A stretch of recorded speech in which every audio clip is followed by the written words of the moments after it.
So you were involved in these so-called false flag operations. Can you describe a false flag operation that you were a part of?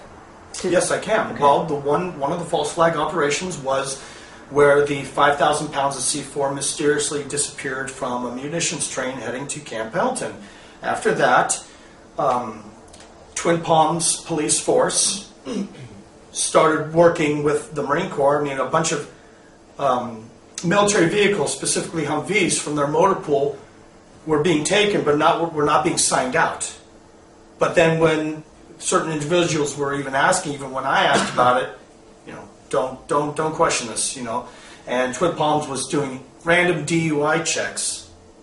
Now, if people know this, the military are not allowed to do in-country security checkpoints, DUI checkpoints, anything involved with the police. That's what the police are for. When that begins to happen, that is a preemptive strike to implement police state nationwide. Absolutely. Then there were even a bigger military presence that was happening, of all places, in Pasadena. This doesn't surprise me because Pasadena is really a trifecta of some very deep military operations. Jet Propulsion Laboratory, JPL, Parsons Corporation. I encourage people who are going to see this, look into the history of the Parsons Corporation in Pasadena, and you will be disgusted with what they have been a part of, especially recently with putting up certain kinds of hospitals in Iraq. And then, of course, I mean, I can really get into things that like Jordan Maxwell and I have talked about as far as the OTO, which, you know, the headquarters of the OTO in North America is in Pasadena. Right. You know, so where I live in Pasadena, I'm surrounded by some very awful things. So we're talking about a hotbed of the Illuminati, but we're also talking about a military presence. Yes, in fact, specifically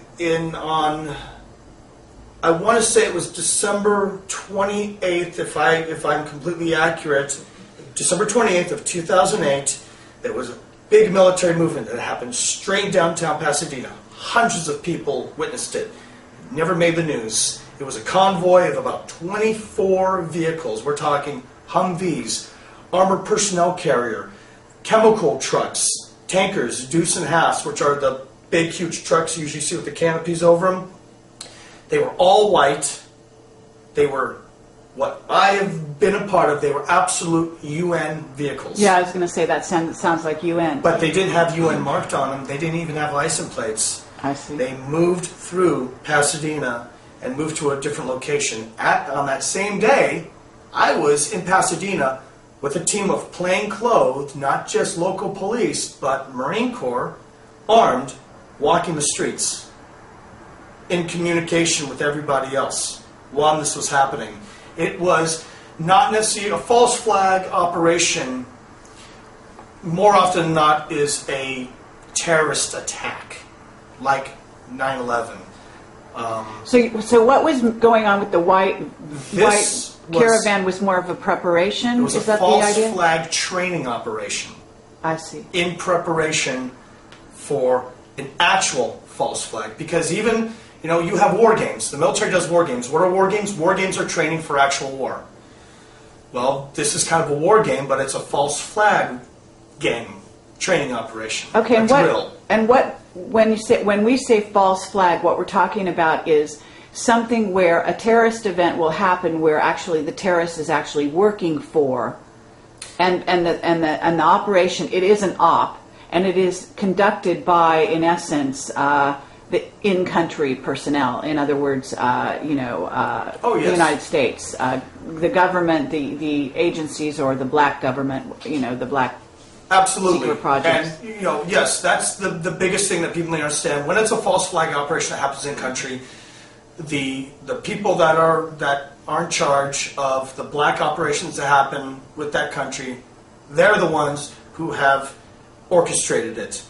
The bombings that happened in the subways in England, that was a England false flag operation.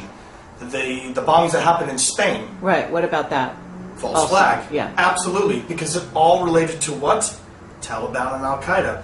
What's truly Taliban and Al-Qaeda? It is a network to allow false flag operations to happen. You had mentioned about, the people that are used are aware of it. People have to understand that more often than not, the people that are used have been mind controlled. They have been taken, they have been mind controlled, and they're doing it because they are under another state of mind. The one that happened on Christmas Day,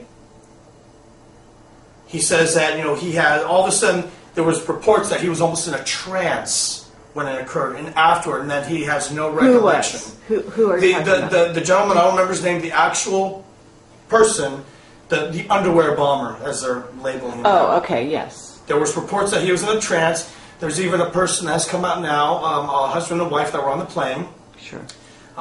They were on the news saying that they had contacted the FBI because this tall, well-dressed, wealthy-looking man of Indian or descent had taken this kid, and actually they witnessed him saying he doesn't have a passport, but he's from, I think it was Nigeria, and we do this all the time there. Yeah, they actually quote, "We do this all the time there," and they let him through. Okay. People need to be aware that that's happening and need to question why. Okay, but you yourself, you're saying over a year ago you saw convoys and so on going on here in California, like a buildup of military even here. Is that correct? Yes, absolutely. Okay. There's been a huge buildup of military in Southern California. Do you have any idea why?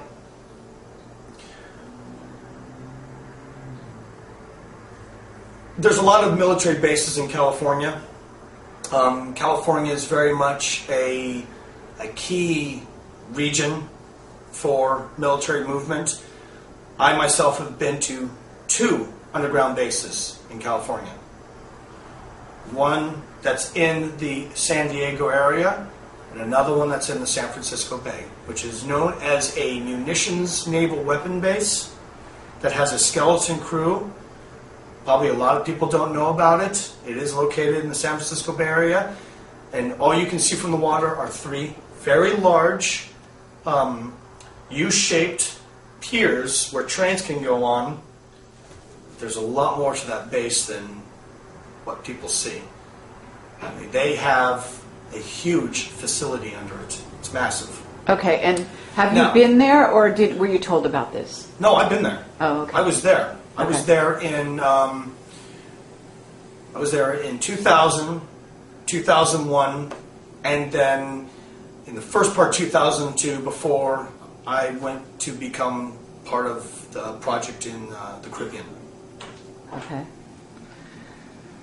Okay, so I guess what I want to do here is just make sure that we've gotten the information that you wanted to get out there specifically, around the Gulf of Aden. Okay, so just to clarify why I was coming out right now, I couldn't, you and I spoke, this had to get out now because time is of the essence. False flag operations are going to be happening more, not just in the United States, but in other countries that are having direct involvement with the Gulf of Aden and Yemen.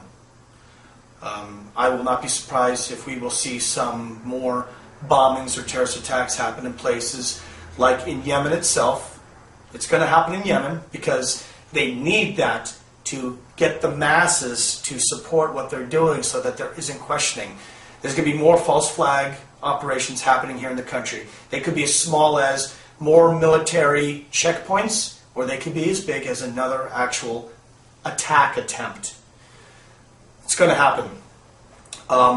This is all happening to build up justification, like what happened with 9/11. They need this justification so people don't question, so you continue to be sheep. So that they can finally, go to war. The new war on terrorism, Yemen is ground zero for that. Why is this happening? It's happening because of this Stargate that's just off the coast of Yemen, in the Gulf of Aden.